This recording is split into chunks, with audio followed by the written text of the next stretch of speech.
Hi my dear student, आज मैं आप लोगों को एक नया टॉपिक रोल एक्ट 1919 के बारे में पढ़ाऊंगा।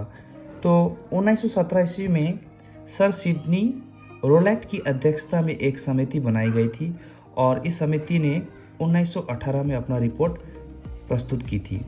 तो यह जो रोल एक्ट है सेडिशंस कमेटी की सिफारिश पर बनी थी। ये प्रश्न आपको पूछा जा सकता है कि किस कमेटी के सिफारिश पर रोल एक्ट बनी। तो आप लोगों को कहना है सेडिशन कमेटी के सिफारिश पर रोल एक्ट बनी थी।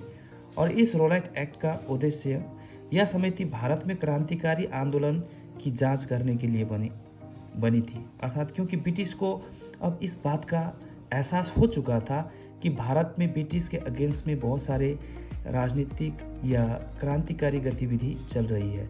तो भारत की क्रांतिकारी गतिविधियों को कमज़ोर करने के लिए या उनके ऊपर नियंत्रण स्थापित करने के लिए 1919 ईस्वी में रोल एक्ट बनी थी। तो ये जो एक्ट थी उसकी जो अवधि थी 3 वर्ष के लिए बनाई गई थी। तो महात्मा गांधी ने इस एक्ट को काला कानून का नाम दिया, क्योंकि यह जो एक्ट थी, इस एक्ट के द्वारा अब भारत के लोग किसी भी स्थान पर इकट्ठा होकर कोई सभा, कोई जुलूस आदि नहीं कर सकते थे। क्योंकि ऐसा एक्ट ब्रिटिश ने इसलिए बनाया ताकि भारत में ब्रिटिश के विरोध में जो राजनीतिक गतिविधियां तेज हो गई थी, उनके ऊपर अंकुश लगाया जाए। मेरे प्यारे छात्रों, रोल एक्ट को बिना वकील, बिना दलील और बिना अपील का कानून भी कहा जाता है। सरकार अब बिना मुकदमा चलाए किसी भी व्यक्ति को संदेह पर जेल में डाल सकता था। और 6 अप्रैल 1919 का जो दिन था, पूरा देश में राष्ट्रीय अपमान दिवस के रूप में मनाया गया। एक बार पुनः मैं आप लोगों को रिवाइज कराना चाहता हूँ। रोल एक्ट 1919 में सर सिडनी रोल एक्ट की अध्यक्षता में बनी थी और यह जो एक्ट है, रोल एक्ट सेडिशन कमेटी के सिफारिश पर बनी थी। और रोल एक्ट का मुख्य उद्देश्य भारत में क्रांतिकारी गतिविधियों को नियंत्रण करना था। अर्थात भारत में किस प्रकार की क्रांतिकारी ब्रिटिश के अगेंस्ट में चल रही थी, उसके ऊपर जांच करने के लिए यह कमेटी बनी थी।